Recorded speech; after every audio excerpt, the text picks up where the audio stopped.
तवैव पदारविन्दम्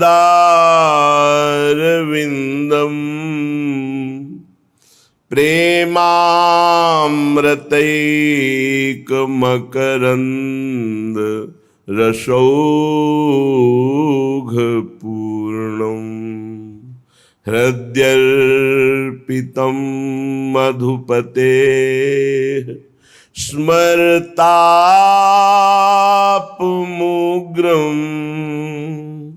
निर्वापयत् परम शीतल माश्रयामि परम शीतल माश्रयामि।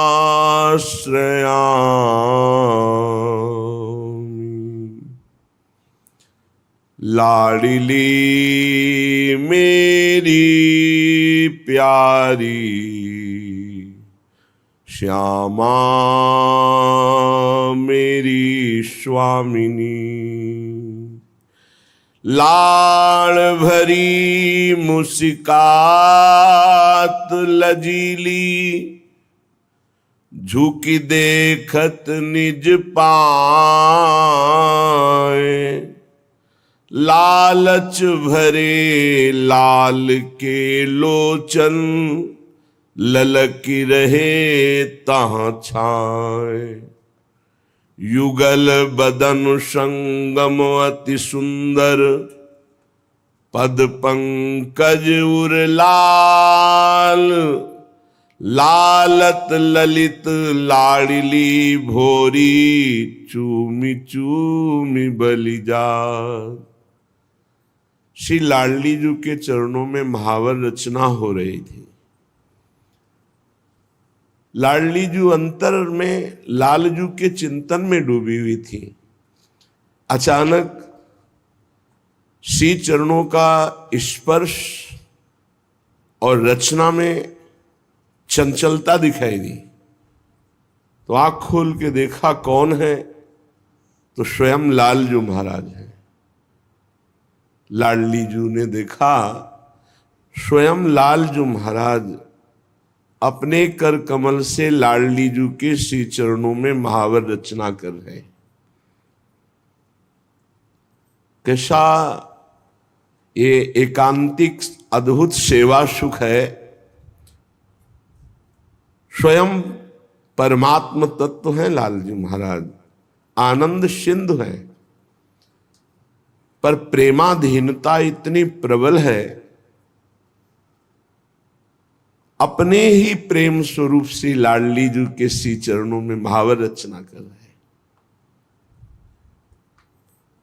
बिहरत कुसुम पराग लगत जब पीत वसन लय झारत, लुठत मयूर चंद्रिका तिन तर अद्भुत छवि निहारत, जावक चित्र बनाई संवारत करम सफल तब मानत।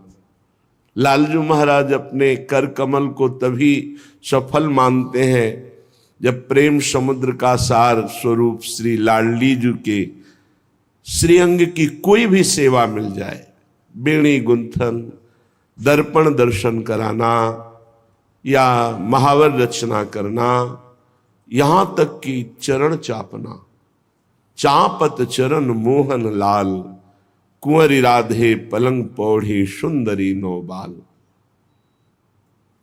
ये अनन्य दास्य रस को प्रकाशित करने के लिए आचार्य हैं, स्वयं करके दिखा रहे हैं।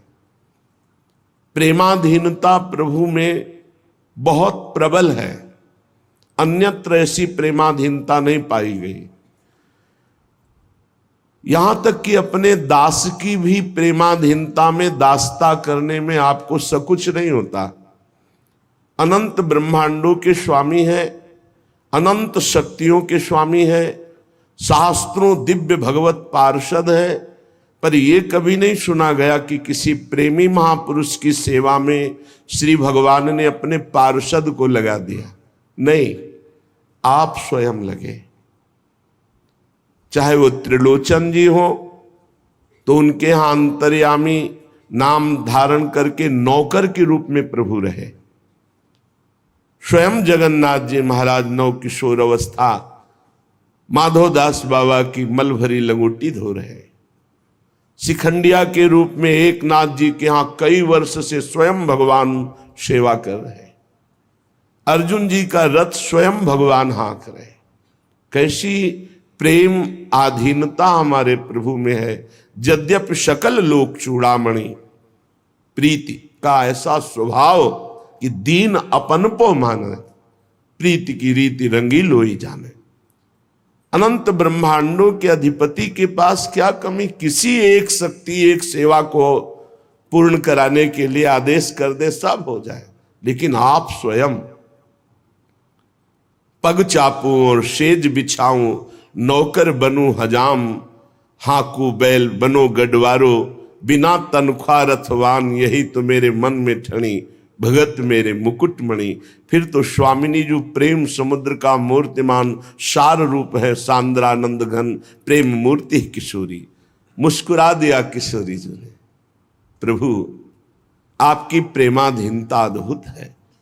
प्रभु चित्र रचना कर रहे, श्री चरणों में महावर लगा रहे हैं और कोकिला डाल पे बैठी हुई बोल रही राधा राधा राधा, फिर शांत हो जाती।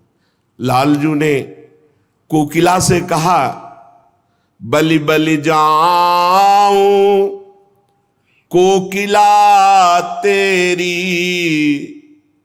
तू राधा राधा गावोरी, तू प्यारी प्यारी गावोरी, तू श्यामा श्यामा गावोरी। ऐ वृंदावन के प्रेम स्वरूप वृक्ष में विराजमान प्रेम स्वरूप कोकिला, ये जो प्रेम अमृत का पान करा रही श्रवणेन्द्री के द्वारा राधा राधा प्रिया प्रिया श्यामा श्यामा, तू शांत क्यों हो गई। गा मैं तेरी बलिहारी जाऊं, मेरो सोरंग रूप तिहारो, मोशो मन ही मिलावोरी। एक कोकिला तू भी श्याम और मैं भी श्याम, बस मेरे मन में तू मन मिला दे तो देख मेरा मन राधा रंग में रंगा हुआ है। तू भी राधा राधा गा रहे, इसलिए तेरी बलिहारी जाऊं। ध्यान दीजिए, प्रभु बलिहारी जा रहे हैं जिसके मुख से राधा राधा निकल रहा है। और सच्ची मानिए, राधा नाम उच्चारण करने वाले को हम संख्या की बात नहीं कहते हैं। जितना जीवन बचा है, यदि आप प्रत्येक श्वास में राधा राधा राधा, तो वो पद प्राप्त होगा जो बड़ी बड़ी साधनाओं से नहीं प्राप्त होता। लालजू महाराज कह रहे, ये है जो नाम है मेरो जीवन, प्यासे श्रवण सिरावोरी, बलि बलि जाऊं कोकिला तेरी, राधा राधा गाओरी। ये राधा नाम मेरा जीवन है, लालजू कह रहे। जब कोई राधा बोलता है तो मेरे प्यासे कान उधर हो जाते हैं, मेरी दृष्टि उसके ऊपर हो जाती है। क्या दूं इसको, प्यारी जू का नाम सुनाया तो पहले तो रजिस्टर ही फाड़ देते हैं। अनंत जन्मों का लेखा जोखा जो चित्रगुप्त के द्वारा है वो सब खत्म कर देते हैं। अनुल्लिख्या अनंतान पितदपराधान मधुपतिर, फिर महाप्रेमाविष्ट तो परम देयम विमृशति। प्रेम में आविष्ट होकर सोचते राधा नाम के बदले में इसको क्या दूं। तो त्रिभुवन में राधा नाम के बदले में ये माया वाली वस्तुएं देने योग्य थोड़ी है। तो प्रभु स्वयं अधीन हो जाते हैं, भगवान प्रेमाधीन हो जाते हैं। और जो राधा राधा उच्चारण करता है उसका न संचित कर्म न क्रियमाण रखते हैं और प्रारब्ध भोगने की सामर्थ्य दे देते हैं। ये जो नाम है मेरो जीवन, प्यासे श्रवणो शिरावोरी, रंग में रंग बढ़ाओ हा हा, ये उमगी उमगी तुम गाओरी। प्रेम रंग में और रंग चढ़ रहा है, कोकिला तू और जोर से बोल राधा राधा राधा राधा। तन मन प्राण निछावर तेरे, प्रभु कह रहे मैं अपना तन, अपना मन, अपना प्राण सब कुछ राधा नाम उच्चारण करने वाले के ऊपर बलिहार कर देता हूं, न्यौछावर कर देता हूं। अब न अधिक तरसावोरी, भोरी हित ये सुधा संजीवनी। ये राधा नाम सुधा रसम, ये संजीवनी मूरी है, ये अमृत रस है। बड़े भाग्यशाली हैं जिनके कान में ये राधा नाम पड़ता है, और उससे भी महान भाग्यशाली हैं जो हर समय राधा राधा ऐसा रटते हैं। भोरी हित ये सुधा संजीवनी, मेरो जीय जीवावरी। बलि बलि जाऊं कोकिला तेरी, राधा राधा गाओरी, राधा राधा गाओरी। भगवत नाम, भगवत धाम, भगवत लीला चरित्र और भगवत रूप एक भी पकड़ ले, कुछ चार में से एक ही पकड़ ले, वो परम पद का अधिकारी हो जाएगा। दृढ़ता पूर्वक पकड़े, अन्य आश्रय छोड़कर। धामवास, नाम रटन, रूप ध्यान, लीला श्रवण गायन। कल प्रसंग चल रहा था, श्री देवर्षि नारद जी भक्ति तरुणी और ज्ञान वैराग्य वृद्ध, उनकी वृद्धावस्था दूर करने के लिए देवर्षि नारद जी ने वेदांत ध्वनि, वेद ध्वनि, गीता गायन, कोई प्रभाव नहीं पड़ा। आकाशवाणी हुई कि आपको इनके वृद्धावस्था के दूर करने का उपाय संत शिरोमणि जन बताएंगे।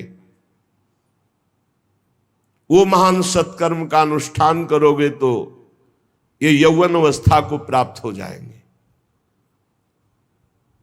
गूढ़ आकाशवाणी, बहुत जगह संत महापुरुषों के पास देवर्षि नारद जी गए। जब बात रखी कि ज्ञान और वैराग्य की वृद्धावस्था कैसे जाए, हमने वेद ध्वनि सुनाई, वेदांत घोष किया, गीता पाठ सुनाया, तो कुछ संत जनों ने कहा कि अब तो असंभव है। जब इस पर भी ज्ञान वैराग्य नहीं जगे तो कोई और उपाय नहीं हो। आप जैसे समर्थ महात्मा और वेद वेदांत और गीता पाठ के बाद भी ज्ञान वैराग्य यौवन नहीं हुए तो कोई उपाय नहीं। लेकिन आकाशवाणी ने कहा था कि संत शिरोमणि जन वह उपाय बताएंगे। देवर्षि नारद जी खोजते ही रहे। अचानक सनकादि मिले। देवर्षि नारद जी ने मन में विचार किया कि बद्रिकाश्रम में जाकर तप करूंगा और तप के द्वारा ज्ञान वैराग्य को स्वस्थ करूंगा। पर सनकादि मिल गए, सनक सनंदन सनातन सनत कुमार जी। उन्होंने कहा आप जैसे महात्मा का चिंतातुर और खिन्न देखना जरूर कोई विशेष बात है, नहीं तो जो भगवद आश्रित है वो तो मुख प्रसन्न तन तेज विराजा। मुख में प्रसन्नता और तन में तेज, आप में खिन्नता और चिंता दिखाई दे रही। जरूर परहित की भावना से कोई विशेष कार्य में आपका चित्त उदास हुआ है। बताया कि भक्ति यौवन और उनके पुत्र ज्ञान वैराग्य ये वयोवृद्ध और दासी मुक्ति तो क्षीण ही जैसी हो गई, कलिकाल का इतना प्रचंड प्रभाव, वो तो भगवत धाम चली गई। हम कैसे ज्ञान वैराग्य को पुष्टता प्रदान कर सके? शनकादि ने कहा, भगवान के लीला चरित्रों के गायन में, श्रवण में इतनी सामर्थ्य है कि ज्ञान, वैराग्य, भक्ति, मुक्ति सबको पुष्ट कर देंगे। और संपूर्ण भगवान की ज्ञान सिद्धांत, वैराग्य महिमा, भक्ति महिमा, तत्वबोध सब कुछ विराजमान है श्रीमद् भागवत में। अगर श्रीमद् भागवत का अनुष्ठान हो तो निश्चित भक्ति, ज्ञान, वैराग्य, मुक्ति सबको पुष्टता मिल जाएगी। और आप भी तो उस विषय के ज्ञाता हैं। सनकादि ने देवर्षि नारद जी से कहा, क्योंकि जब व्यास देव जी चिंतातुर थे तो आपने चतुश्लोकी भागवत का गान करके उनकी चिंता को मिटाया। आपको संशय नहीं करना चाहिए, भगवत लीला गायन से निश्चित ज्ञान वैराग्य पुष्ट हो जाएंगे। अब तो निश्चय हो गया कि भगवत लीला गायन शनकादि करेंगे। स्थान का निश्चय हुआ हरिद्वार आनंद घाट। सिद्धों ने चर्चा पूरे विश्व में फैला दी। बड़े बड़े महापुरुष जो भगवत लीला कथा अनुरागी, जैसे भगवान भृगु जी, वशिष्ठ जी, च्यवन जी, गौतम जी, मेधातिथि, देवल, देवरात, परशुराम, विश्वामित्र, शाकल, मार्कंडे, दत्तात्रेय, पिप्पलाद, योगेश्वर भगवान श्री कृष्ण, द्वैपायन, व्यास, पाराशर, छायासुख, जाजली, जन्हू, ये बड़े बड़े ब्रह्म ऋषि शनकादि कथा कह रहे हैं हरिद्वार में आनंद घाट पर होगी। ये सब उपस्थित हुए। साक्षात वेद, उपनिषद, मंत्र, तंत्र, 17 पुराण, 6 शास्त्र ये रूप धारण करके वहां विराजमान हुए। संपूर्ण गंगा आदि नदियां देवी रूप धारण करके, सरोवर, कुरुक्षेत्र, समस्त दिशाओं में जितने भी ऋषि मुनि सब वहां आकर के विराजमान हुए। श्री कृष्ण परायण सनक सनंदन सनातन सनत कुमार चारों को दिव्य आसन में उच्च आसन पर विराजमान किया गया। समस्त श्रोताओं ने सनकादि की वंदना की। श्रोताओं में सबसे आगे वैष्णव जनों को बैठाला गया, फिर विरक्त, फिर सन्यासी, फिर ब्रह्मचारी, फिर और भी ऋषिगण। एक और देवता, एक और वेद उपनिषद शास्त्र मूर्तिमान होकर, एक और गंगा आदि देवियां, फिर उनके पीछे आगंतुक भक्तजन, जो भी स्त्री पुरुष भगवत कथा के लोभी जन थे, वो वहां आकर विराजमान हुए। बड़ी जोर से शंख ध्वनि हुई, जय जयकार, नमस्कार। देवता लोग विमानों में चढ़कर पुष्पों की वर्षा किए। जे भी शनकादि ने भगवत लीला चरित्र प्रारंभ किया, ते ही सबके देखते देखते वहीं बीच में ही भक्ति, ज्ञान, वैराग्य बड़े तेजस्वी होकर के विराजमान हुए। इसमें 18,000 श्लोक हैं, 12 स्कंद हैं। परमहंस श्री सुखदेव जी इसके प्रवक्ता हैं। प्रधान श्रोता राजा परीक्षित जी हैं। जब अनंत जन्मों के पुण्यों का योग बनता है तो संसार चक्र से भटकते हुए जीव को सत्संग मिलता है, और जब वो सत्संग में भगवत चर्चा सुनता है तो निश्चित इसी जन्म में उसे भगवत प्राप्ति हो जाती है। बड़े भाग पाइब सत्संगा, बिना ही प्रयास हुई भवभंगा। बहुत से शास्त्र हैं, बहुत से पुराण हैं, बहुत से मार्ग हैं। कहां तक चलोगे? किस किस मार्ग में चलोगे? जीवन बहुत थोड़ा है, शाम तक जिए कि ना जिए कोई भरोसा नहीं। इसलिए भगवान का नाम और भगवान के लीला चरित्र, इनको पकड़ लो। गोस्वामी तुलसीदास जी ने कहा जितनी साधना है सब जीरो है, अंक है भगवान का नाम। अगर नाम नहीं है तो जीरो जीरो रखते जाओ, उसका ज्यादा कोई महत्व नहीं बनता। और अंक लिख दो 1, फिर जीरो तो 10, फिर एक जीरो तो 100, फिर एक जीरो तो 1000, फिर एक जीरो तो 10,000, हर शून्य का महत्व बढ़ता चला जाएगा। ऐसे ही अंक है नाम। नाम जप करते हुए जो साधना बने बढ़िया, और कोई साधना न बने तो चिंता की बात नहीं। नाम जप और लीला चरित्र गायन श्रवण निश्चित भगवत प्राप्ति। जिसके घर में रोज नाम कीर्तन होता है और थोड़ी ही देर सही, आधा घंटे ही सही, भगवत चर्चा होती है, भगवान की लीलाओं का गायन होता है, वो घर घर नहीं रहता, वो तीर्थ हो जाता है। उस घर के सारे पाप नष्ट हो जाते हैं। कल आपने सुना था, जो कंठी धारण किए हैं, तिलक लगाए हैं, नाम जप करता है, भगवान की चर्चा सुनता है, भगवान का शरणागत है, भूत प्रेत पिशाच राक्षस यमदूत कोई भी उसे नहीं सता सकता है। इतनी सामर्थ्य शरणागति पे है, भगवत चिन्हों को धारण करने से है। हजारों अश्वमेध यज्ञ, सैकड़ों वाजपेयी यज्ञ, इनका फल एक तरफ, और जो पूरी की पूरी श्रीमद् भागवत 18,000 श्लोक सुन ले, तो उस श्रीमद् भागवत के फल की श्रवण की समानता ये हजारों अश्वमेध और सैकड़ों वाजपेयी यज्ञ नहीं कर सकते हैं। क्यों? क्योंकि भागवत सुनने वाला सीधे भगवत धाम जाएगा, और यज्ञ भोक्ता स्वर्ग को भोगने के बाद फिर यही मृत्यु लोक में आएगा। हे तपोधनो, जब तक मन लगाकर भगवान की चर्चा नहीं सुनी जाती, तभी तक हमारे मन में पाप रहते हैं, शरीर में पाप रहते हैं। और जब हम मन लगाकर भगवान की चर्चा सुनते हैं तो हमारे मन में निष्पाप निर्मलता आ जाती है, और निर्मल मन में भगवान का वास है। निर्मल मन जन सो मोहि पावा, मोहि कपट छल छिद्र न भावा। गंगा जी स्नान करने से वाह्य पवित्रता, फिर धीरे धीरे मानसिक पवित्रता की तरफ गति होती है। लेकिन यदि भगवत लीला चरित्र सुना जाए तो वाह्य और आंतरिक दोनों पवित्रता हो जाती है। भगवान नाम जप किया जाए, भगवत लीला चरित्र सुना जाए तो सवाभ्यंतर शुचि, वो बाह्य और अभ्यंतर दोनों से पावन हो जाता है।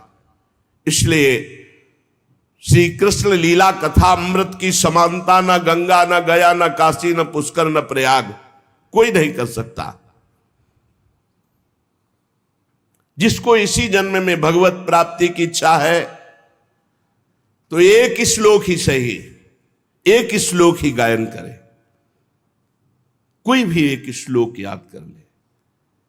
ये श्रीमद् भागवत का ही श्लोक है। कृष्णाय वासुदेवाय हरये परमात्मने प्रणत क्लेश नाशाय गोविंदाय नमो नमः। एक श्लोक अगर रोज गाया जाए जीवन में तो उसकी दुर्गति नहीं होगी। एक श्लोक, या तस्मात् शास्त्रम प्रमाणम। अगर आधा श्लोक भी उच्चारण कर दे तो निष्पाप रहेगा पूरे जीवन। जो प्रणव का जप करता है, गायत्री अनुष्ठान करता है, पुरुष सूक्त गायन करता है, वेदों का स्वाध्याय करता है, द्वादशाक्षर मंत्र जप करता है, भगवान सूर्य की आराधना करता है, प्रयागराज में संगम में स्नान करता है, संवत्सर रूप काल, ब्रह्म ऋषि, अग्निहोत्र, गौ सेवा, द्वादशी तिथि, तुलसी सेवन, बसंत ऋतु, ये सब जो, और एक भगवान का नाम जप करके लीला चरित्र, सब महान हो गए।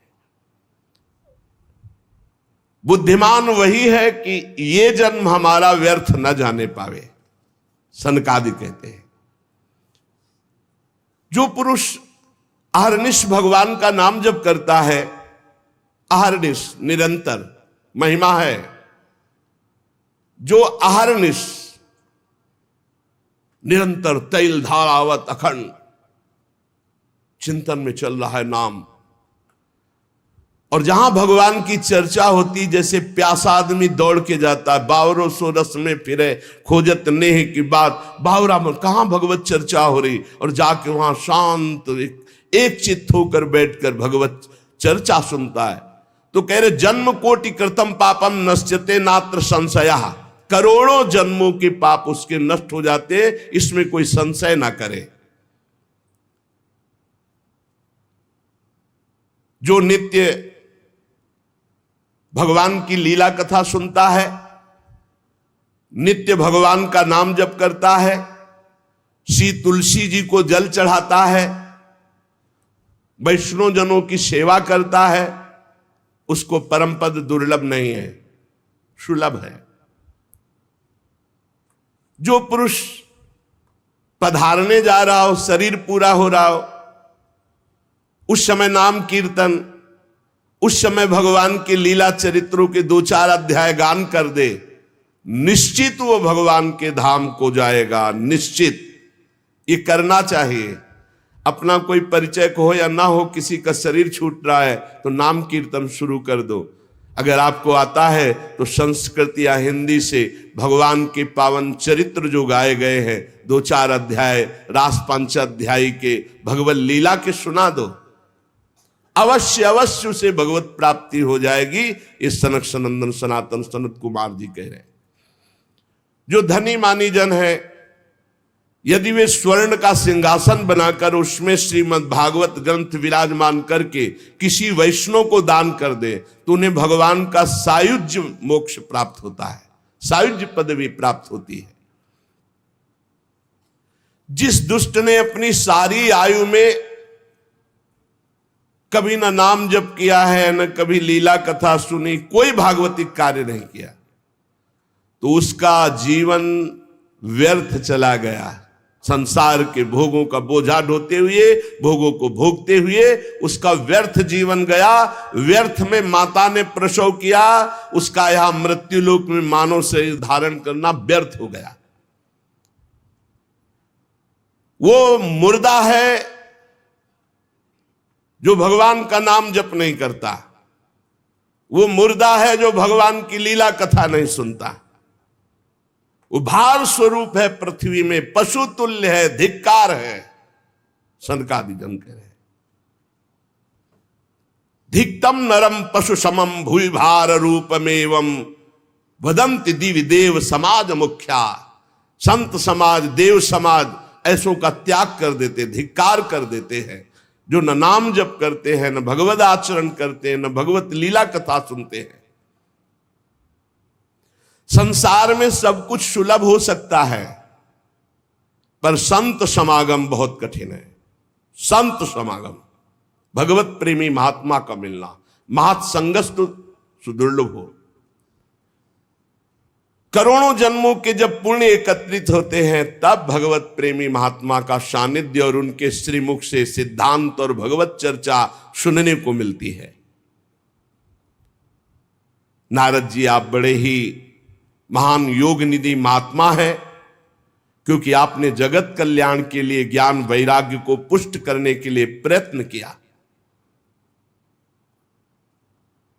भगवत मार्ग में भगवत लीला कथा श्रवण रसास्वादन करने के लिए झूठ बोलना त्यागना आवश्यक है। अगर झूठ बोलेगा तो भगवत लीला कथा का स्वाद नहीं मिलेगा। कम से कम अब लो नशानी अब ना नशे हो, अब तक हुआ, अब तो सही बोलना शुरू कर दें। क्या भय है? झूठ क्यों बोलते हैं? बड़ा मन मलिन कर देता है झूठ, और लोग बड़ी सफाई से झूठ बोलते हैं। कभी चूक से झूठ हो जाए तो हो जाए, तो उसे क्षमा किया जाता है। जानबूझकर 100 का 100% झूठ। दूसरा, व्यभिचार। झूठ बोलना और व्यभिचार करने वाला, चाहे वो कथा कहे या कथा सुने, उसे स्वाद नहीं आएगा। इसलिए सनकादि कह रहे सत्य भाषण और ब्रह्मचर्य पालन, इससे बहुत जल्दी कथा का लाभ मिलता है। असत्य भाषण बोलने वाला व्यभिचार दोषी चाहे कथा कहे चाहे कथा सुने, उसे लाभ नहीं मिलेगा। कलयुग में बहुत कठिन है बहुत समय तक सत्य भाषण का नियम लेकर और ब्रह्मचर्य का नियम लेकर निर्वाह करना। इसलिए महापुरुषों ने इस कार्य को अगर अनुष्ठान रूप में लिया जाए तो सप्ताह श्रवण विधि रखी कि 7 दिन नियम लेकर के सत्य भाषण, ब्रह्मचर्य पालन, निरंतर नाम जप और 7 दिन में 18,000 श्लोक सुन जाओ तो बड़े से बड़े महापाप का नाश करके वो भगवत प्राप्ति करा देगा। कलयुग में मन असंयमित रहेगा, शरीर में रोगों की बाहुल्यता रहेगी, आयु बहुत थोड़ी रहेगी, और भी अनेक प्रकार के झूठ बोलना, व्यभिचार करना, छल कपट, निंदा करना, ये सब दोष कलयुग में। जो फल तपस्या, योग और समाधि से भी प्राप्त नहीं हो सकता, वो भगवान की लीला कथा अमृत सुनने से प्राप्त हो जाता है। शनकादि ने महिमा वर्णन की। शौनक जी ने पूछा, सूत जी ये तो आपने बड़े आश्चर्य की बात कही,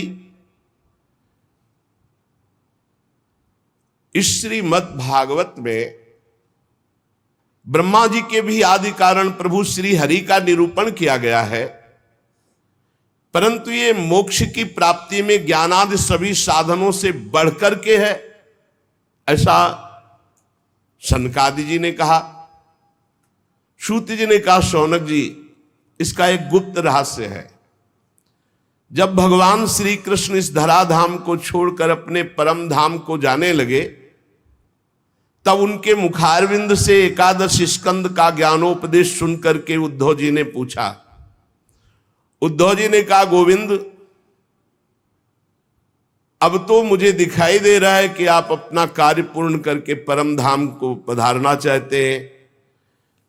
मुझे मेरी चिंता नहीं है, मैं तो आपके जूठन के प्रभाव से, नाम जप के प्रभाव से, आपके उपदेश के प्रभाव से परम पद की चिंता नहीं करता। एक चिंता मेरे हृदय में है, घोर कलिकाल आपके जाते ही आ जाएगा, अपना प्रभाव दिखा देगा। इसमें दुष्टों की बाहुल्यता होगी, संतों का संसर्ग मिलना बड़ा कठिन हो जाएगा। यहां जो मिलेंगे भी तो छल कपट और उग्र प्रकृति के, इसलिए पृथ्वी बड़ी दूषित हो जाएगी।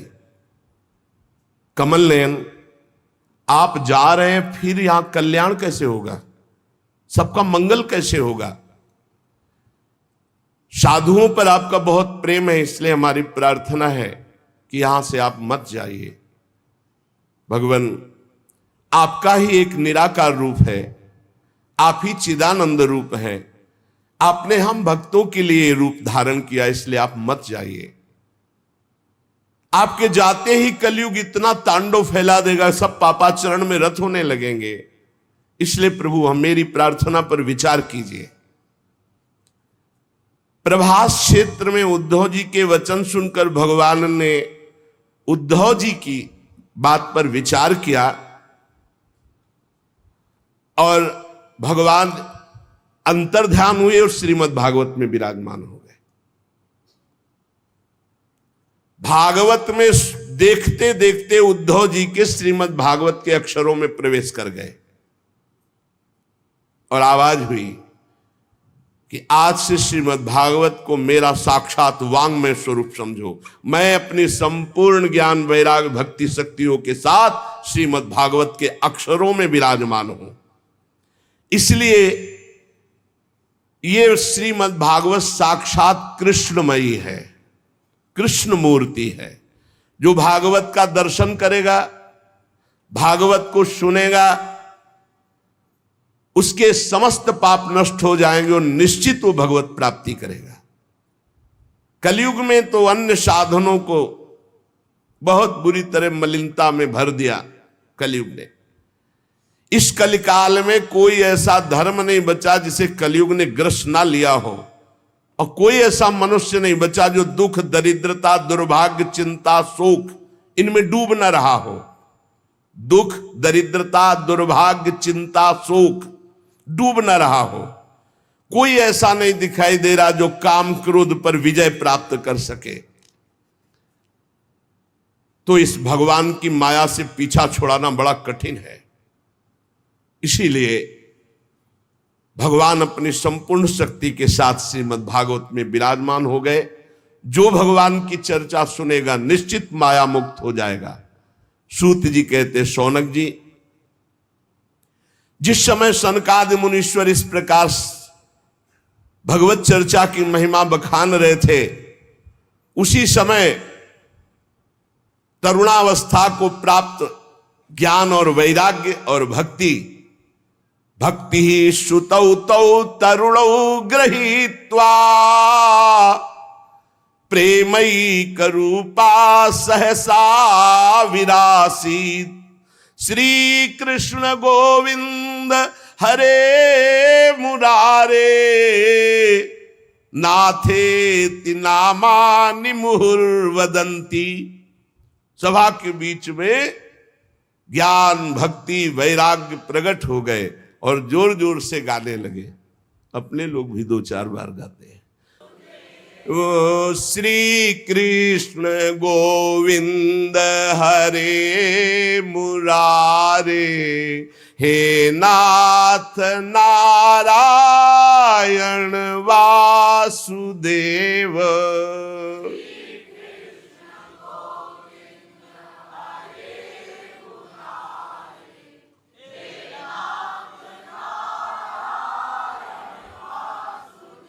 हे नाथ नारायण वासुदेव, हे नाथ नारायण वासुदेव,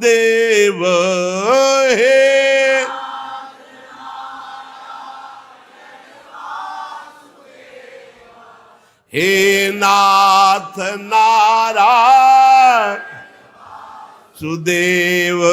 श्री कृष्ण गोविंद हरे मुरारे, हे नाथ नारायण वासुदेव।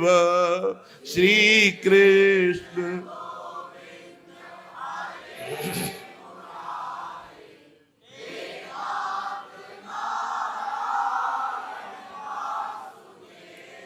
सभी सभासदों ने देखा परम सुंदरी दिव्य तेजोमयी प्रेम लक्षणा भक्ति भागवत के अर्थों का आभूषण पहने हुए।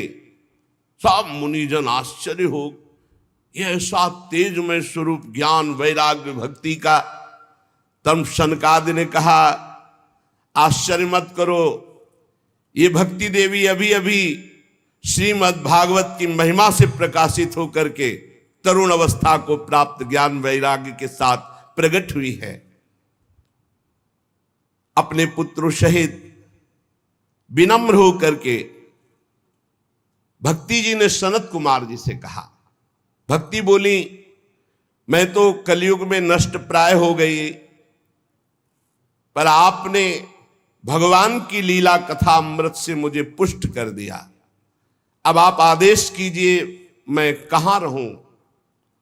ये सुनकर सनकादि ने कहा, जो भगवान का नाम जप करते हैं, भगवान के आश्रित हैं, भगवान की लीला कथा सुनते हैं, तुम भगवान का दर्शन कराने वाली हो, भगवान का प्रेम प्रदान करने वाली हो, आवागमन को जड़ से नष्ट करने वाली हो, इसलिए तुम सदैव भगवान के प्रेमी भक्तों के हृदय में वास करो।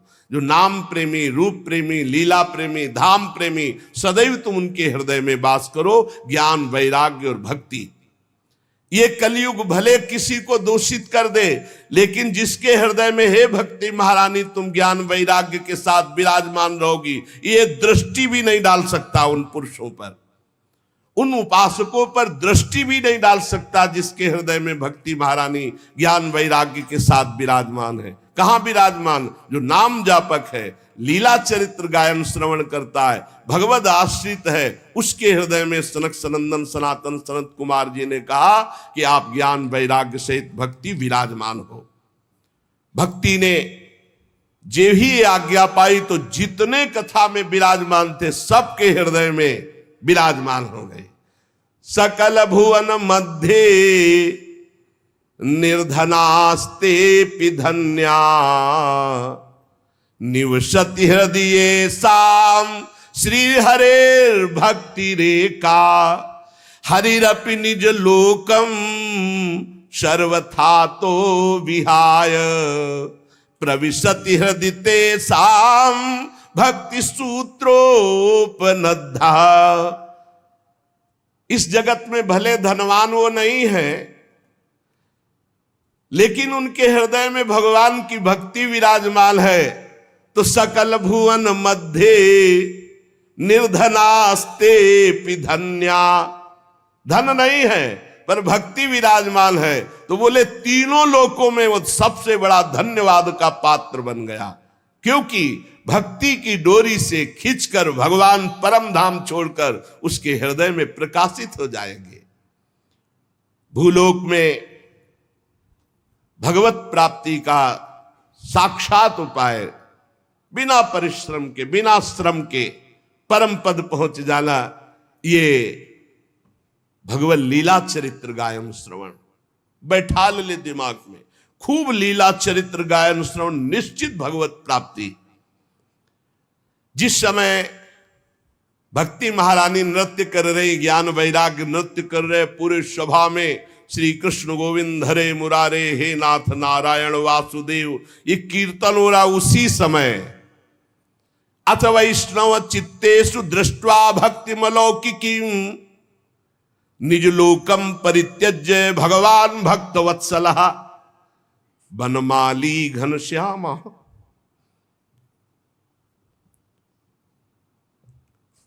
पीतवासा मनोहरः कांची कलाप रुचिरो लसन मुकुट कुंडलः त्रिभंग ललितश्चारु कौस्तुभेन विराजितः कोटि मनमथ लावण्यो हरिचंदन चर्चितः परमानंद चिन्मूर्ति मधुरो मुरलीधरः आविवेश सुभक्तानां हृदयान्यमलानि च।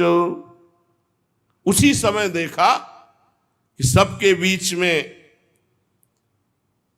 सी चरणों तक लटकती हुई बनमाला, सिर पर मोर मुकुट, कानों में कुंडल, ललित त्रिभंगी, अधरों पर वंशी, नेत्रों में करुणा, वक्षास्थल में कौस्तुभ मणि, श्रीअंगों में हरिचंदन चर्चित। क्या सुंदर रूप, मानो करोड़ कामदेवों की रूप माधुरी को छीन लिया गया हो। परमानंद चिन्मूर्ति, मधुराति मधुर मुरलीधर भगवान श्री कृष्ण सबके बीच में प्रकट हो गए। सब सभा खड़ी हो गई, शनकादि भी खड़े हो गए। आसपास ज्ञान वैराग्य भक्ति नृत्य कर रहे, बीच में प्राणाधार प्रभु श्री कृष्ण ललित त्रिभंगी मुरली मनोहर मोर मुकुट धारण किए। अभी तक जो गुप्त रूप से दिव्य सिद्ध थे वो भी प्रकाशित हो गए। बड़े बड़े भगवान के निज पार्षद लीला परिकर उद्धव आदि प्रहलाद, ये जो बड़े बड़े महापुरुष थे ये सब प्रकट हो गए। अब तो अद्भुत नृत्य हुआ। ज्ञान भक्ति वैराग्य सनकादि प्रहलाद नारद आदि तो वहां विराजमान ही है, उद्धव आदि, ये सब गुप्त प्रकट सब महापुरुष भगवत पार्षद ज्ञान वैराग्य भक्ति भी नृत्य कर रहे हैं। सब नृत्य जय हो जय हो। बीच में नटनागर मुरली मनोहर ललित त्रिभंगी प्रभु, कैसा अद्भुत। तदा जय जया रावो रस पुष्टिर लौकिकी चूर्ण प्रसून वृष्टिश्च मुहु शंखरवोप्यभूत। कोई शंख ध्वनि कर रहा है, कोई जय हो, ऐसे भगवान ललित त्रिभंगी सबको सुख देते हुए विराजमान। सब बड़े बड़े महात्मा आसपास जय जयकार, नमः नमः, नमो नमः, शंख ध्वनि, पुष्प वर्षा, जय जय। कितना अद्भुत सुख! ऐसा रस प्रवाह बह चला कि कोई भी ऐसा नहीं था जो देह सुधि का विस्मरण करके भगवदानंद में ना डूबा हो। देह गेहात्म विस्मृति ही तत्सभा संस्थिताम नाच। देह गेहात्म विस्मृति, कोई ऐसा सभा में नहीं बचा जो देह भाव से ऊपर न उठ गया हो। सबको देह गे की विस्मृति, एकमात्र भगवदानंद। ऐसी तन्मयता देख करके नारद जी ने कहा, मुनीश्वर गण, आज मैंने भगवान की चर्चा की महिमा देख ली। भगवान ने स्वयं कहा, मद भक्ता यत्र गायंती तत्तिष्ठामि नारद। मेरे भक्त मेरे पावन चरित्रों का गायन करते वहां मैं विराजमान रहता हूं। प्रमाण दे दिया भगवान स्वयं प्रकट होकर। इसमें संदेह नहीं कि कलिकाल में चित्त की शुद्धि के लिए भगवान की लीला कथा से बढ़कर और कोई साधन नहीं है। मुनिवर, आप लोग बड़े कृपालु हो, जो संसार के कल्याण के विचार करके बिल्कुल अद्भुत सरल मार्ग निकाला, जिससे सब लोग सुनकर भगवान को प्राप्त कर सकते हैं।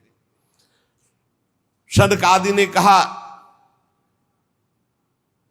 कि जो लोग सदा पापरत रहते हैं, दुराचारी हैं, वेद के विरुद्ध मार्ग में चलते हैं, जो कामी हैं, क्रोध से जलते रहते हैं, कुटिल हैं, ऐसों को भी भगवत चर्चा भगवान की प्राप्ति करा देगी। जो सत्य कभी बोले ही नहीं, सत्य से चित हैं, सत्येन हीना पितृमात्र दूषकास तृष्णा कुलाश्चाश्रम धर्म वर्जिता ये दंभिका मत्सरणोपि हिंसका। जो माता पिता की निंदा करने वाले, माता पिता को कटुवचन बोलने वाले, माता पिता को दंड देने वाले, ये घोर नरकों को जाते हैं। लेकिन ऐसा भी पुरुष जो तृष्णा का मारा, आश्रम धर्म का त्यागी, दंभी, दूसरों की उन्नति देखकर कुढ़ने वाला, सदैव दूसरों को कटुवचन दुख देने वाला, ऐसे लोग सब नरक जाते हैं। पर ऐसे लोगों को भी यदि भगवत चर्चा सुना दी जाए तो उनका कल्याण हो जाएगा। ये 5 महापाप हैं, इनको नष्ट करना बहुत कठिन होता है। पंचोग्र पापास छलछद्म कारिणः क्रूरा पिशाचा इव निर्दयाश्चये। कौन से महापाप? सबसे पहला शराब पीना। ये पंचोग्र पापास, ये निश्चित नरक जाते हैं। शास्त्र हमारा निषेध करता है। जिनके कानों में आवाज पड़ रही हो, प्रार्थना है आज से शराब पीना छोड़ देना। वैसे बहुत लोग छोड़ चुके, लेकिन जिनको भी अभी लग रहा हो तो कि हमारा सुख बढ़ेगा इससे, तो ध्यान दीजिए। पंचोग्र पापा ये तुम्हारा नाश कर देंगे। 5 महापाप हैं। पहला है मदिरापान, शराब पीना, और दूसरा है ब्रह्म ऋषि की हत्या कर देना, तीसरा है किसी के स्वर्ण की चोरी कर लेना, चौथा है दूसरे की पत्नी के साथ व्यभिचार करना, गुरु पत्नी गामी, गुरु की पत्नी के साथ व्यभिचार करना, और 5वां है विश्वासघात कर देना।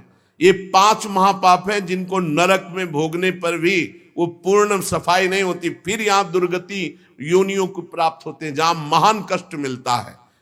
ऐसे 5 महापाप करने वाले, मदिरापान, ब्रह्म ऋषि की हत्या करने वाला, स्वर्ण की चोरी करने वाला, गुरु पत्नीगामी, पराई स्त्री से व्यभिचार करने वाला और विश्वासघाती, ये 5 महापाप हैं जो नरक भोगना पड़ता है।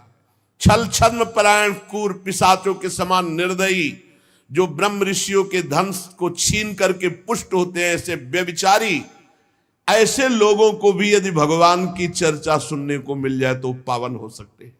इनको भी भगवान की लीला कथामृत सुनने को मिल जाए, किसी कारण से इनको जबरदस्ती प्यार से दुलार से रिश्ते संबंध के बल से कैसे भी इन्हें सत्संग में ले आया जाए, इन्हों भगवत चर्चा सुनाई जाए, तो निश्चित इनकी बुद्धि परिवर्तित होगी, इनका कल्याण हो जाएगा। जो दुष्ट आग्रह पूर्वक मनवाणी शरीर से पाप करता है, दूसरे के भोजन से शरीर पुष्ट करता है, मलिन हृदय वाला, अगर ऐसों को भी भगवत चर्चा सुनाई जाए तो ये भी भगवत प्राप्ति के मार्ग में चल देंगे। नारद जी घोर पापी को भी भगवत प्राप्ति कराने में समर्थ है भगवत चर्चा।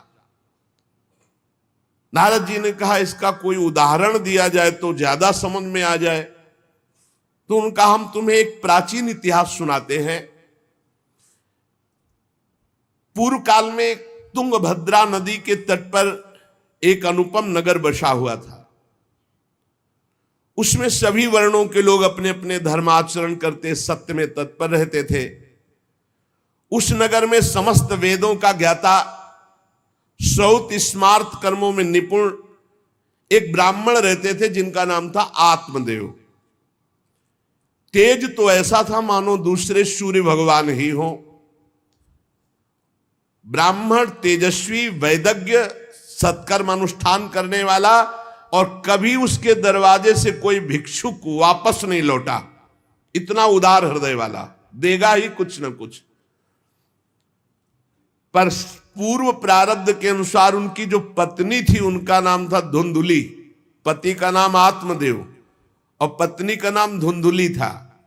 सुंदरी थी, कुलीन थी, पर लड़ाकू स्वभाव था, अपनी बात पे अड़ जाना। अब वो बड़े ज्ञानी थे, वेदज्ञ, वेद के ज्ञाता, इसलिए वो शांत रहते थे, लड़ाई घर में नहीं होती। वो लड़ने वाली ही बात करती थी, पर वो शांत रहते थे। जब घर में नहीं होती तो पड़ोसी से जाके भिड़ना, जरा जरा से कारण में। क्रूर स्वभाव, बकवादी स्वभाव, गृह कार्य में निपुण लेकिन कंजूस और झगड़ालू, प्रारब्ध है। भोग विलास की कमी नहीं थी, खूब संपत्ति थी, घर बढ़िया सुंदर, परंतु सुख नहीं था। क्योंकि जब आत्मदेव घर में आते तो बस उपद्रव, लड़ाई झगड़ा, सब बड़ा नरक समझो। जिसकी घर में अशांति हो, झगड़ा होता, बड़ा नरक है। चैन से नमक रोटी खाए, प्यार से जीवे तो गृहस्थी धन्य।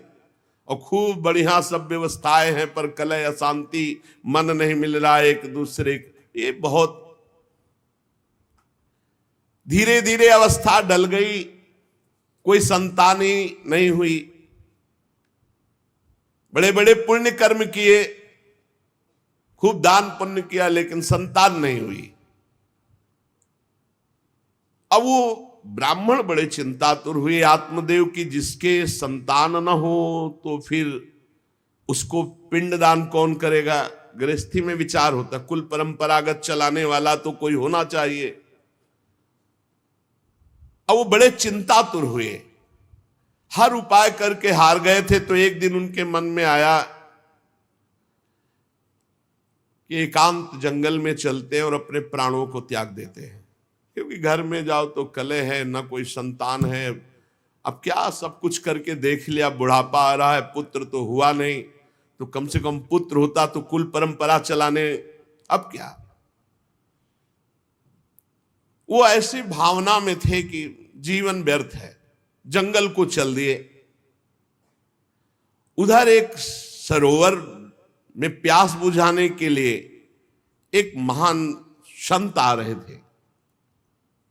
जब कोई धर्मात्मा पुरुष दुखी होता है तो भगवान अव्यक्त रूप से संतों से मिला देते हैं। वो सन्यासी महात्मा थे। ब्राह्मण देखा कि वो जब जल पी चुके तो जाके साष्टांग दंडवत किया, शास्त्रों का ज्ञान था, हाथ जोड़कर खड़े हो गए। तो कथम रोदसी विप्रत्वम काते चिंता बलियसी वदत्वम संवत सत्वरम मह्यम स्वस्य दुखस्य कारणम। ये लंबी लंबी सांसें खींच रहे हो, उदास खड़े हो, दुखी दिखाई दे रहे हो। देखने से तो लगता है कि तुम ब्राह्मण हो, क्योंकि तेजस्वी हो, क्या चिंता है तुम्हारी जो तुम जल्दी जल्दी श्वासें खींच रहे हो लंबी और दुख प्रकट कर रहे हो। ब्राह्मण ने कहा महाराज आखिरी उपाय आप हैं। वैसे तो मैं बताऊं अपने जीवन से निराश हो चुका हूं, आपको देखा तो आशा बन गई। पूर्व जन्म का कौन सा प्रारब्ध मुझे पता नहीं, पर संतान योग नहीं। अब मेरे पितर गरम गरम आंसू चिंता जनित छोड़ रहे हैं, क्योंकि पिंडदान करने वाला हमारे कुल में कोई नहीं रहा, संतानें नहीं उत्पन्न हुई। बहुत दुखी हो गया हूं, सही बताऊं मैं आम प्राण त्यागने आया हूं जंगल में। मेरा मन मुझे धिक्कारता है कि तुम्हारा सब कुछ बेकार जब संतान नहीं। और यहां तक कि मैं जिस गाय को पालता हूं वो भी बछड़ा नहीं देती, वो भी बांझ हो जाती है। यहां तक कि जो पेड़ लगाता हूं उसमें भी फूल फल नहीं आते। कितना मैं दुर्भागी हूं, बड़ा भागा हूं। अब मैं अपने प्राण त्यागने आया हूं। और फूट फूट कर रोने लगे। संत का हृदय बड़ा करुणामय होता है। संत चाहे तो नवीन प्रारब्ध तत्काल रच सकते हैं, क्योंकि भगवान के भजन में अपार सामर्थ्य है। उन्होंने अपनी दिव्य दृष्टि से देखा होगा, आत्मदेव ब्राह्मण पुत्र का मोह तो छोड़ दो, आप विवेक का आश्रय लो, भजन करो। मैं तुम्हारी रेखा को देख रहा हूं, एक जन्म नहीं 7 जन्म तक कोई संतान है ही नहीं।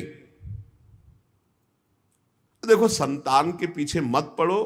राजा सगर, महाराज अंग, बड़े बड़े संतान में बहुत दुख भोगे हैं। अब तुम भजन करो, जंगल में निकल आए, भजन करो, संतान की आशा छोड़ो। ब्राह्मण ने कहा कि मुझे उपदेश नहीं, ये उपदेश नहीं, सब पढ़ा हूं, मुझे पुत्र चाहिए, पुत्र देव, नहीं मैं आपके सामने अभी प्राण त्यागता हूं, मुझे पुत्र चाहिए। ब्राह्मण का ऐसा आग्रह देख करके सन्यासी जी ने कहा कि देखो विधाता के लेख को कोई मिटा नहीं सकता, चित्रकेतु का चरित्र पढ़ के देख लेना। दैव जिसके उद्योग को कुचल देता है वो सफल नहीं होता। तुम्हें पुत्र सुख नहीं है। उन्होंने कहा फिर हम कह रहे हैं बस अब पुत्र का आशीर्वाद दे ही दो, नहीं तो प्राण त्याग देंगे आपके सामने। सन्यासी जी ने देखा है तुम मानने ही वाले नहीं, तो उन्होंने योग बल से एक फल प्रकट किया, तपोबल से, और कहा लो योग तो नहीं तुम्हारे पुत्र का, पर मैं ये फल देता हूं, अपनी पत्नी को खिला देना, इससे बड़ा ज्ञानी महात्मा पुत्र पैदा होगा। तुम्हारी स्त्री 1 साल तक सत्य, शौच, दया, दान, ब्रह्मचर्य का पालन करे, एक टाइम अन्न खाए, तो और ये फल पाने के बाद 1 वर्ष के बाद ऐसा महापुरुष प्रकट होगा जो तुम्हारा कल्याण भी कर देगा, तुम्हारे पितरों का भी उद्धार कर देगा। वो योगीराज सन्यासी फल दिए। अब तो आत्मदेव बड़े प्रसन्न हुए क्योंकि कामना पूर्ण हो गई। फल लेकर आए धुंधुली, उनकी पत्नी थी जो लड़ाकू स्वभाव की, बड़ा क्रूर स्वभाव, दुष्ट स्वभाव, वैसे ही क्रूर स्वभाव था। आके कहा हो भाग्य एक सन्यासी मिले, वो फल दिए, और उन्होंने नियम बताया है कि 1 साल तक सत्य बोलोगी, पवित्र रहोगी, दूसरों को दान करोगी, एक समय तुम अन्न खाओगी, और बहुत शुद्ध स्वभाव वाला महात्मा बालक पैदा होगा, ये फल खा लो। तो उन्होंने कहा कि फल तुरंत थोड़ी खाया जाता, नहा धो के बड़े पवित्रता से खाया जाता, लाओ और जाओ, आप निश्चिंत रहो। बोलने अगर हमारे सामने पाल, तुम्हें विश्वास नहीं, वो डरते भी थे, घर के बाहर हो गए। अब वो कुटिल स्वभाव की थी, क्रूर स्वभाव की। उन्होंने अपनी बहन को बुलाया और रो रो के कहने लगी कि बहन मुझे बड़ी चिंता हो गई, समस्या आ गई। क्या? बोले पंडित जी जो ये फल लाए हैं, फल से गर्भ रह जाएगा। पहले तो नियम बता गए हैं कि 1 साल तक झूठ नहीं बोलना, पवित्र रहना है, और दूसरों को दान देना, एक समय अन्न खाना है। अब हम तो बड़ी भयभीत हैं कि जब पेट में गर्भ बढ़ेगा तो भोजन कम हो जाएगा, पेट बढ़ेगा तो भोजन कम हो जाएगा। ये तो मैंने कर नहीं सकती, क्योंकि 3 बार तो हमको अच्छा भोजन चाहिए, पंडित जी का 1 बार खाना, ये तो हो नहीं सकता। अच्छा, गर्भ बढ़ा, पेट बढ़ा, खाया पिया जाएगा नहीं, बहुत परेशानी उसमें लगेगी। और कहीं दैववश से अगर डाकू आ गए तो भाग भी नहीं पाऊंगी।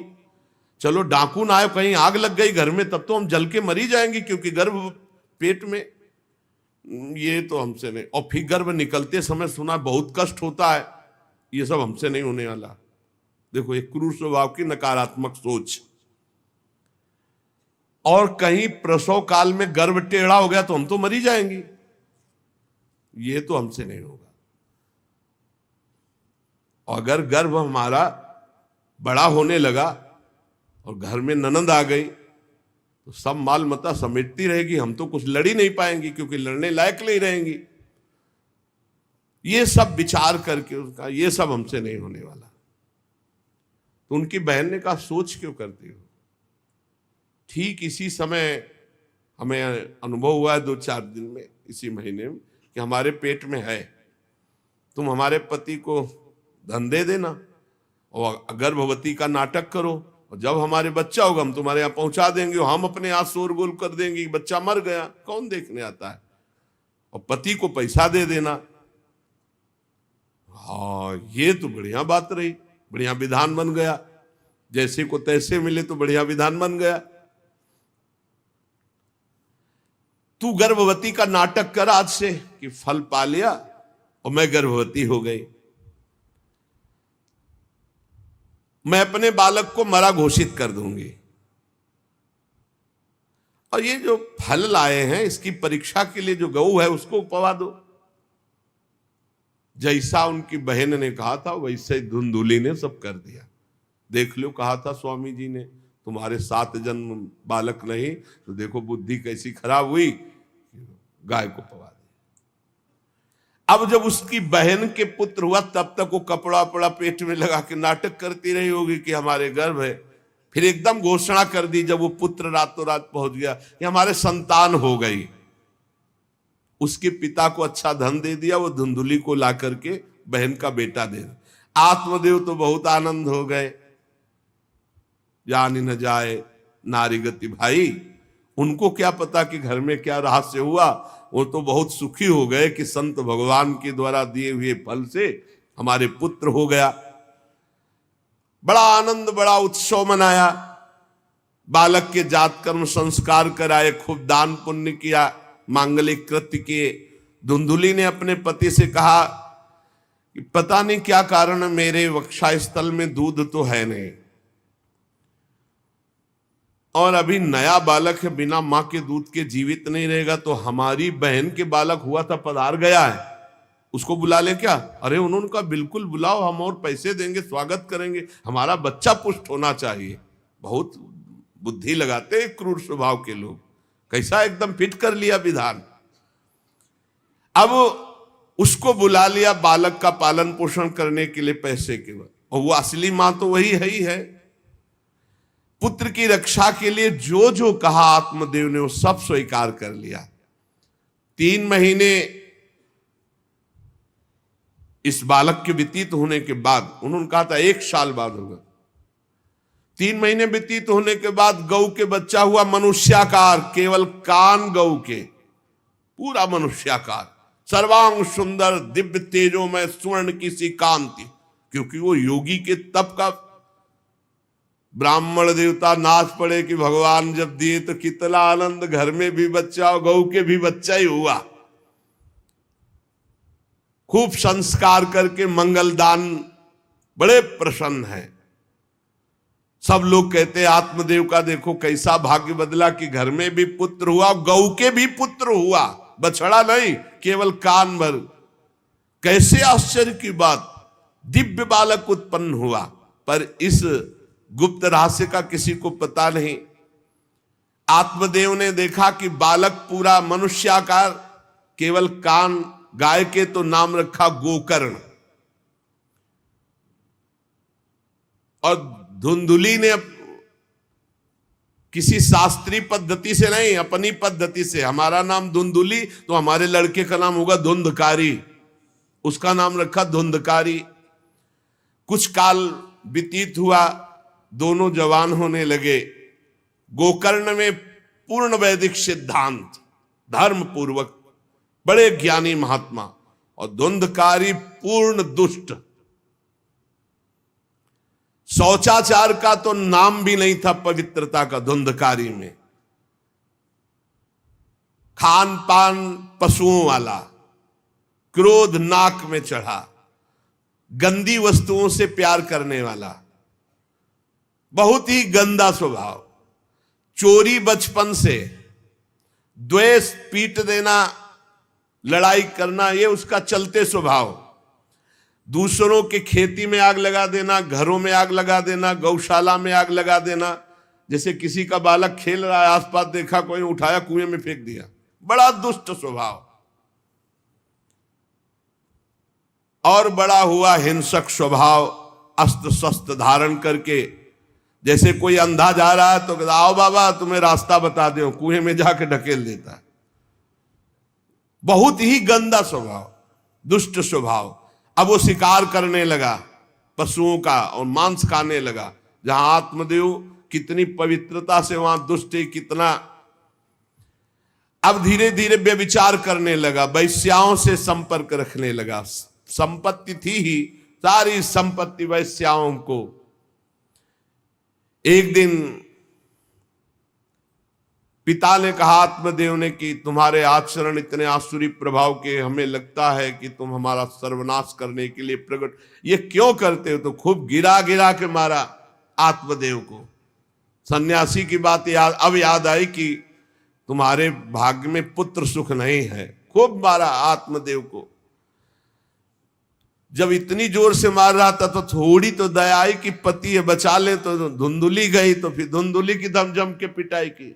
अब वो तो राक्षसी स्वभाव, और घर के जितने जेवर बर्तन सब उठा के बेच दिए, वैश्यागामी हो। अब जब सारी संपत्ति स्वाहा, खाने को भी नहीं, तो धुंधुली बैठ के रोती। रोना इससे तो अच्छा कि मैं बांझ रह जाती। दुष्टता की ना, पति ने जब तुम्हें एक दिव्य फल दिया था, खाना चाहिए था। मैं कहां जाऊं, कौन मेरा सहयोग करे? बड़ी विपत्ति, बड़ा दुख, न खाने को न पीने को। अतरे दिन पिटाई करता धुंधकारी, आत्मदेव की भी और धुंधुली की भी।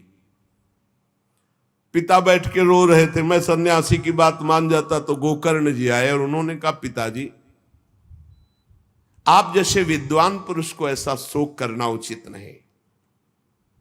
तुम शास्त्र के ज्ञाता हो, तुम्हें चाहिए कि संसार की असारता का तो थोड़ा विचार करना हो। ये दुख रूपी मोह में फंसकर आप एक अज्ञानी पुरुष की तरह रो रहे हो, पिट रहे हो।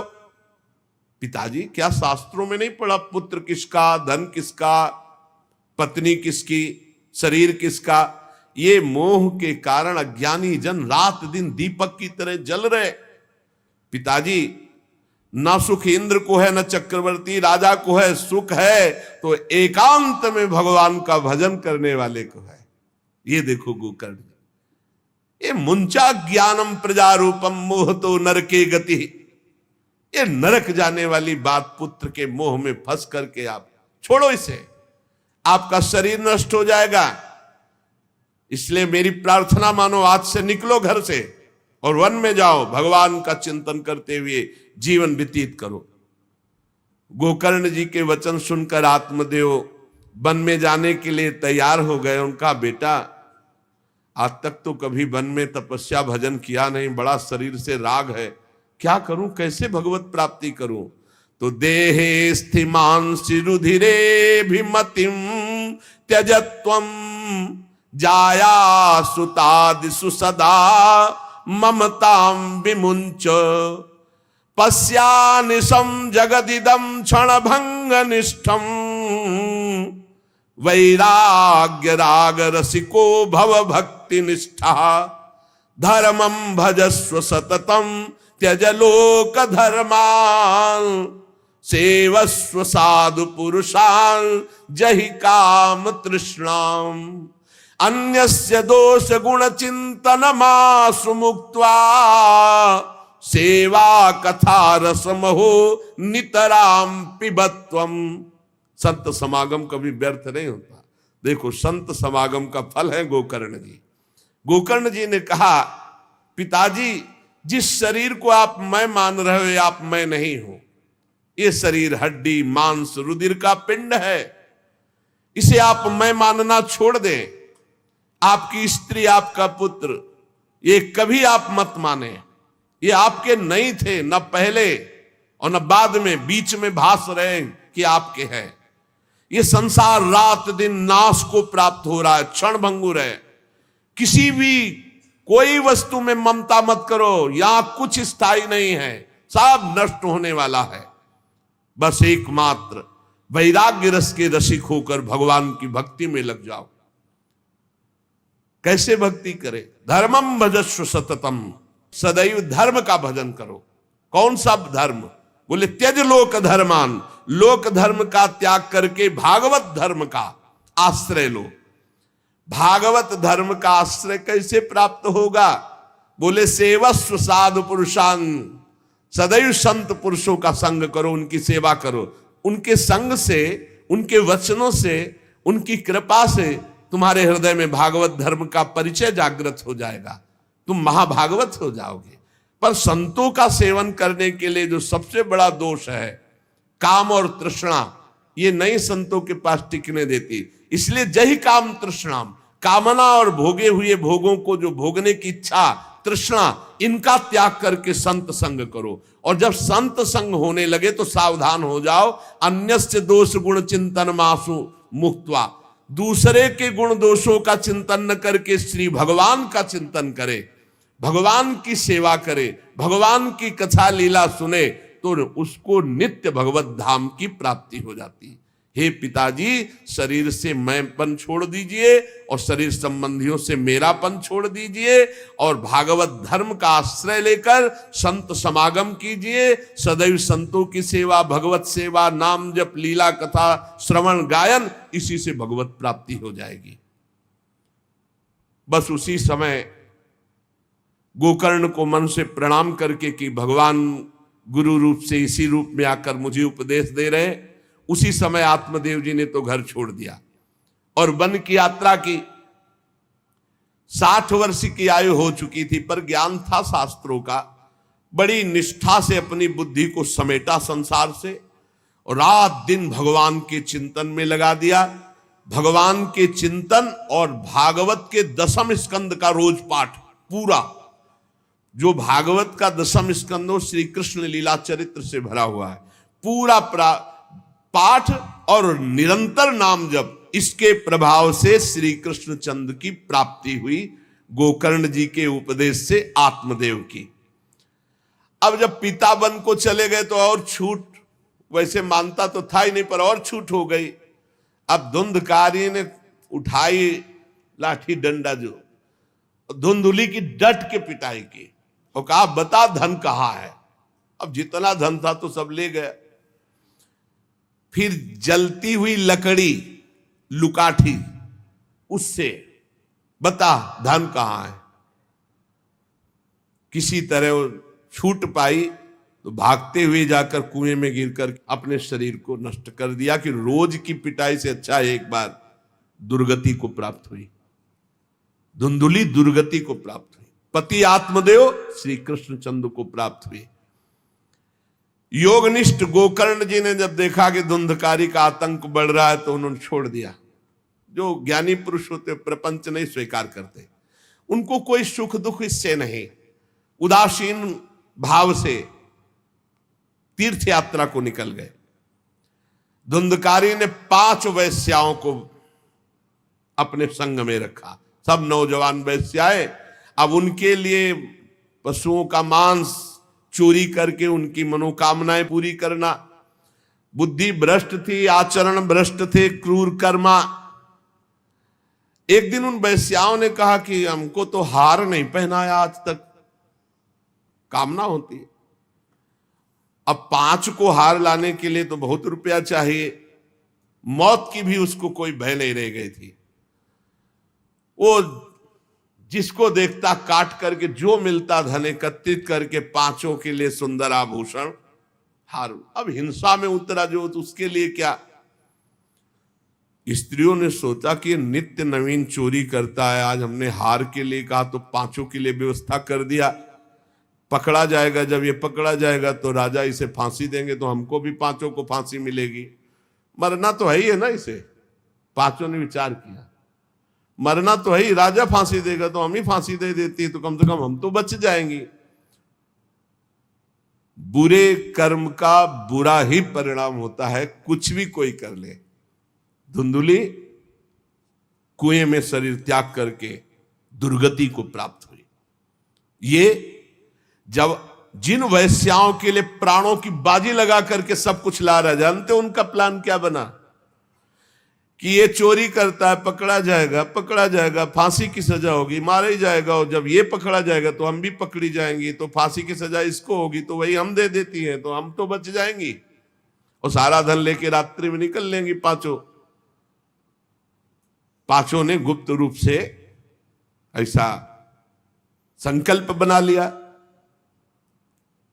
धुंधकारी सो रहा था, 5 गए। अब 5 हैं, हाथ पैर 4 ही तो है, पैर 2 और 2 हाथ, 4 उसमें लग गई, और एक जो है रस्सी से पूरा चारपाई पे बांध दिया। और जब उसकी आंख खुली तो रस्सी गले में डाल करके फांसी लगा रही पड़े पड़े। पर वो बहुत पापी आदमी, जल्दी मरने वाला तो था नहीं, खूब गला दबाया। अब बड़ी चिंता हुई वैश्याओं को कि अगर मरेगा नहीं तो हमें काट डालेगा ये। तो रसोई से जो कोयला जला हुआ आग था उसके मुंह में भर, बगार बगार के शमशी से। अरे पापी की बहुत दुर्गति होती। दहकते हुए अंगारे उसके मुंह में और खूब कस के गला दबा, छटपटा कर पीट पीट के मार डाला धुंधकारी को। और उसके शरीर को वहीं घर में एक गड्ढा बना के 5 ने गाड़ दिया। और वो सारा माल मत्ता पैसा सब कुछ उनको पता था। स्त्रीणाम नैतु विश्वासम दुष्टानाम कारेत बुधा, विश्वासे यह स्थितो मूढ़ा स दुःखी परिभूयते। शास्त्र कहता है जो व्यभिचारिणी दुष्ट स्वभाव वाली, जो केवल अर्थ पर दृष्टि रख करके धर्म का त्याग करने वाली है, स्त्रीणाम नैतु विश्वासम दुष्टानाम कारेत बुधा। ऐसे दुष्ट आचरण, चाहे स्त्री चाहे पुरुष, ऐसे दुष्ट आचरण वाले को कभी विश्वास पात्र नहीं बनाना चाहिए। और दूसरी बात करें, विश्वासे या स्थितो मूढ़ा सा दुखा परिभूयते। जो विश्वास करेगा अंत में मारा जाएगा, पर विश्वास पक्का हो जाएगा। क्यों? सुधामयम वचो अमृतमय वचन, विश्वास हो जाए। सुधामयम वचो यासाम कामिनाम रसवर्धनम, हृदय में काम रसवर्धन। हृदयम क्षुरधाराभाम प्रिय को नाम योषिताम। बहुत सावधान। उन दुष्ट स्त्रियों ने बहुत तरह से मार मार करके धुंधकारी, मुंह में अंगारा, गले में रस्सी, मार डंडों से मार मार के मार डाला। बहुत बुरी तरह मारा धुंधकारी को। अब जब दिन में निकलना चाह तो लोग, आज धुंधकारी नहीं देखा, बोले प्रीतम किसी कार्य से बाहर गए और असर लगाकर 5 माल मत्ता लेके भाग गए। बहुत सावधान। संघृत्य वित्तम तायाता कुलटा बहुभर्तिका, धुंधकारी बभूवात महान प्रेतः कुकर्मतः। जो कई पुरुषों से सहवास करती हैं या कई स्त्रियों से जो सहवास करता है, ऐसा अपवित्र हो जाता है कि उसके छूने मात्र से पुण्य नष्ट हो जाते हैं। फिर तो उनके संग से ही रह रहा था, उसे वैश्या उसे ही कहते हैं। उन वैश्याओं के संग से सारे सुकृत नष्ट हो चुके थे, महान पाप का स्वरूप हो गया था और वो सब भाग चुकी थी। तो धुंधकारी को भयंकर प्रेत योनि की प्राप्ति हुई, प्रेत योनि, भयंकर प्रेत योनि। अब वो बवंडर रूप, जो चक्रवात जैसे बवंडर देखते हो ना, वो रूप धारण करके दसों दिशाओं में भटकता। और प्रेत को स्वयं से पानी पीने के लिए कोई सुविधा नहीं, ऐसा नहीं नदी के किनारे रह रहा तो पानी पी लेगा, वो किसी को पकड़ेगा तब उसके द्वारा जो उसको पानी पिलाया जाएगा वो उसको मिलेगा। ऐसे पानी नहीं पी सकता, ना कुछ खा सकता है, ना कहीं विश्राम कर सकता है। वो बस हा दई चिल्लाता हुआ रोता हुआ भटकता है। प्रेत योनि बड़ी भयानक होती है। जब तीर्थ यात्रा करके गोकर्ण जी लौटे तो सुना कि धुंधकारी का लापता और मार डाला गया। तब उन्होंने फिर गए और वहां पिंडदान किया धुंधकारी के लिए भी। बड़े महात्मा थे गोकर्ण, श्राद्ध किया और काफी तीर्थों में मंत्रानुष्ठान किया कि इसका कल्याण हो जाए। ये सब करके लौट आए अपने पिता आत्मदेव के घर में। रात्रि में कोई देख ना पावे इसलिए सीधे अपने घर में गए और शयन किया। और वहीं गड़ा था धुंधकारी, प्रेत आत्मा बन के वो मड़रा रहा था। वही प्रेत आत्मा ऐसे को नहीं छूती जो भगवान का भजन करते। देखो अब जे धुंधकारी ने देखा कि गोकर्ण आए हैं तो उसको तसल्ली हुई कि महात्मा हमारा कल्याण कर देगा। और वो प्रकट हुआ, भेड़ा बना। धुंधकारी पहले भेड़ बना बड़ा, और ऐसे गोकर्ण जी ने देखा कि दरवाजा तो बंद था, भेड़ कहां से आ सकता है।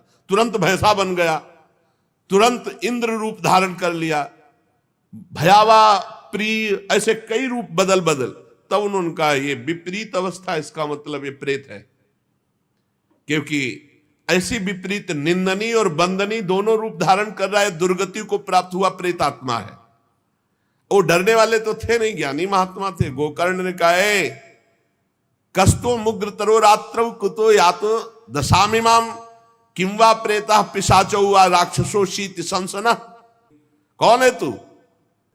प्रेत है, पिशाच है, राक्षस है, क्या है ये? क्या नाटक कर रहा है? कभी भेड़ बनता, कभी भैंसा बनता, कभी इंद्र बनता, कभी ये रूप।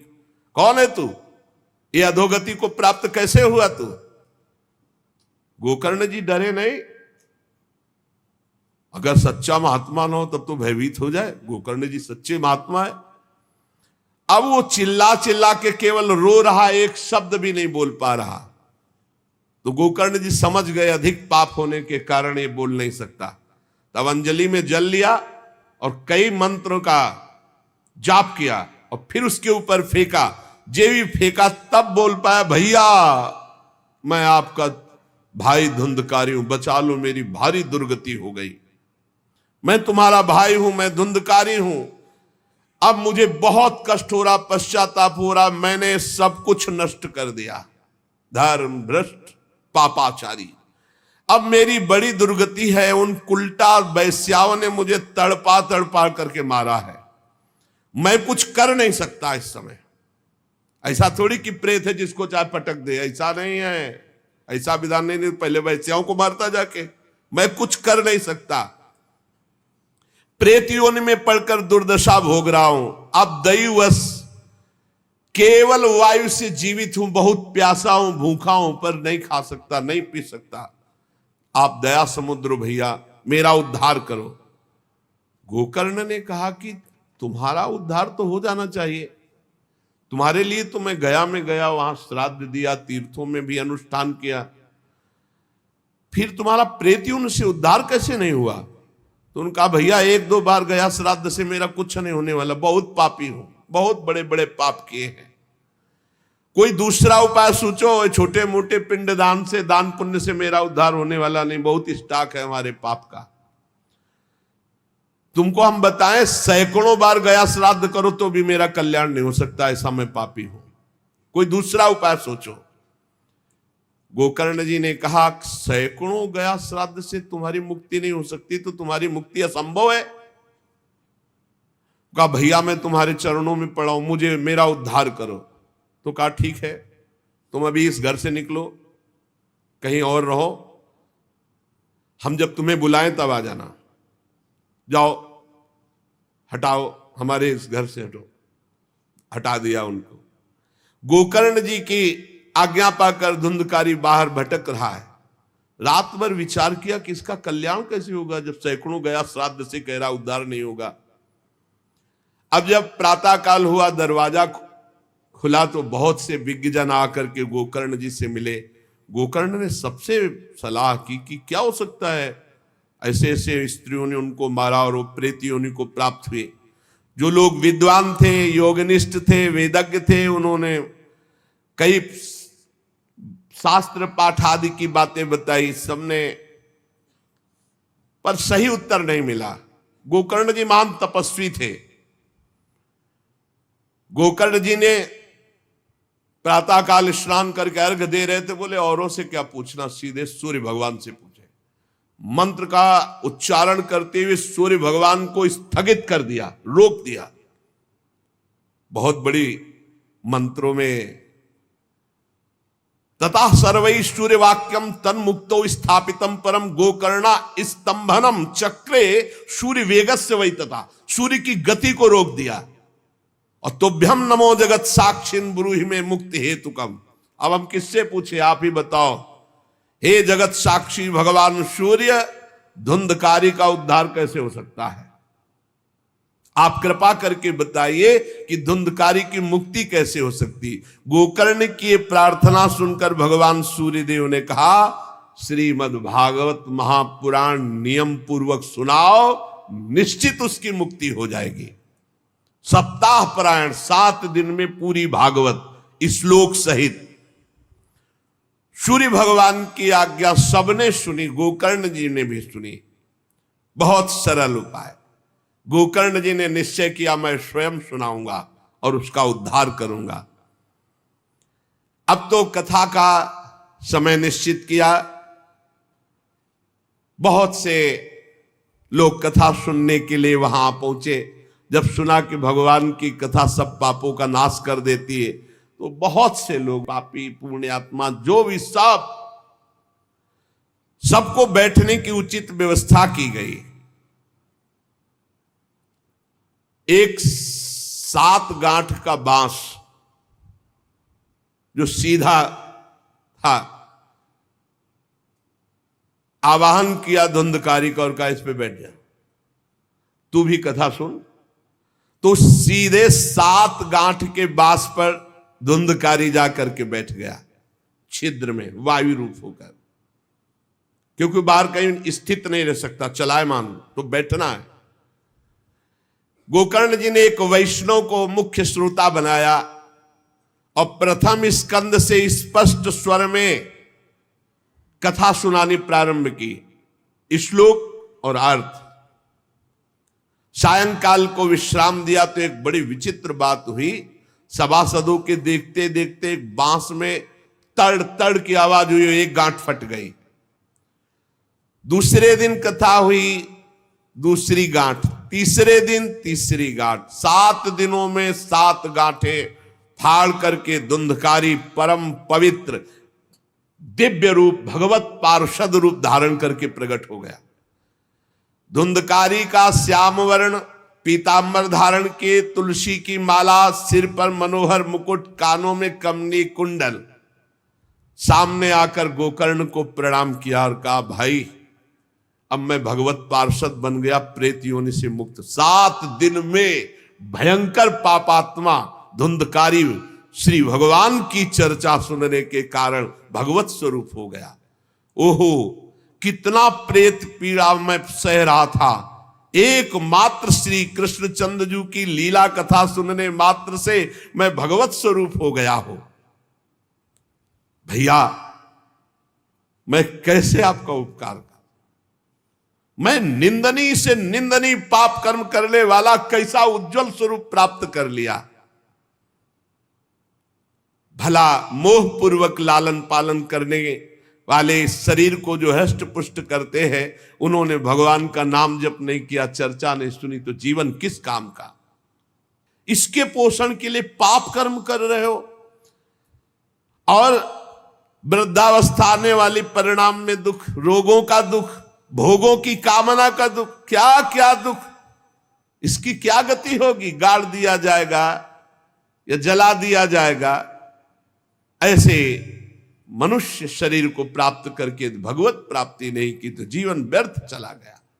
अरे जो अन्न प्रातः काल पकाया जाता है, दूसरे दिन सड़ जाता है, उसी अन्न से इस शरीर का पोषण होता है, 6 घंटे में मल बना के निकाल देता है। ये शरीर कहीं अविनाशी है क्या? नाशवान शरीर है। जो लोग भगवान की कथा से वंचित है, भगवान का नाम जप नहीं करते, वो बुदबुदे जीवों में मच्छरों के समान जीवन उनका है। जन्मे मरे किस काम के?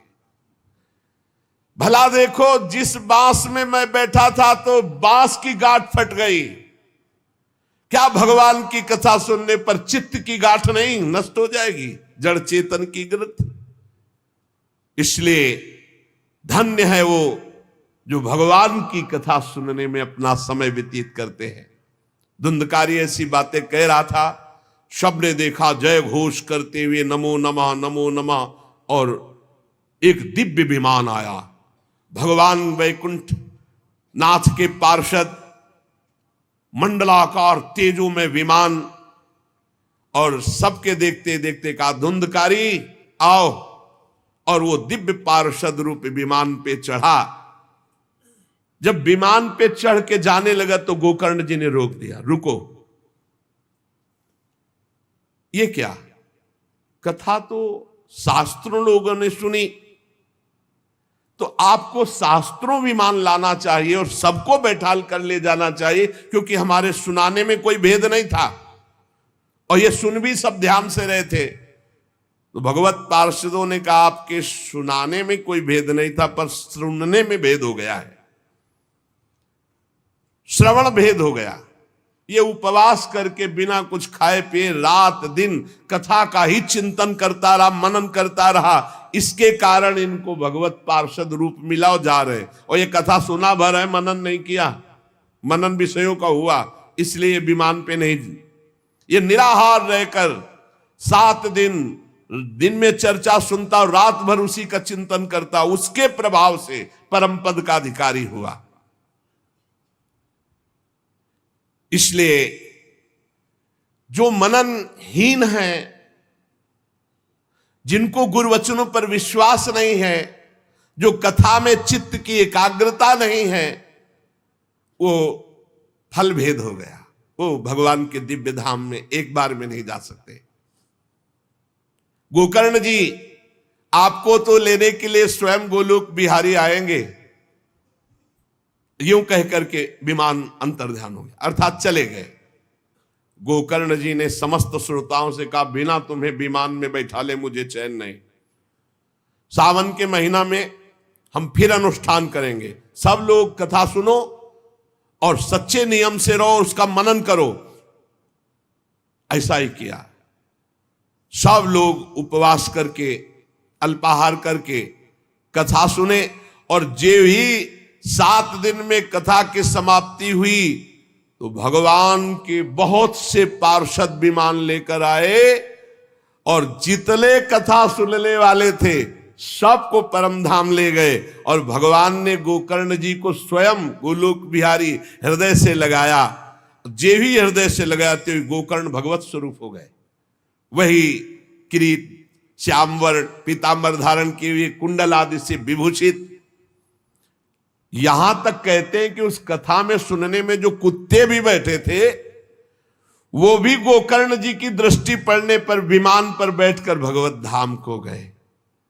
भक्तवत्सल भगवान श्री कृष्ण इतने गोकर्ण जी पर प्रसन्न हुए कि तुमने सबको कथा सुनाकर मंगल अनुष्ठान। इसलिए गोकर्ण जी जिस जिस को चाहा, मालूम कथा सुनकर कुत्ता मनन तो नहीं कर सकता, लेकिन गोकर्ण जी ने मनन किया कि ये कुत्ता भी कथा में बैठा था, इसका भी भगवत उद्धार हो जाए।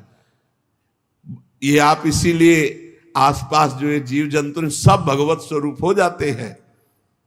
बड़े बड़े सिद्धों को जो गति नहीं मिलती, भगवान की लीला कथा सुनने से, गोकर्ण जी के प्रभाव से, धुंधकारी सहित समस्त श्रोताओं को भगवत धाम की प्राप्ति हुई। शेष चर्चा आगे। श्री राधा वल्लभ लाल की जय।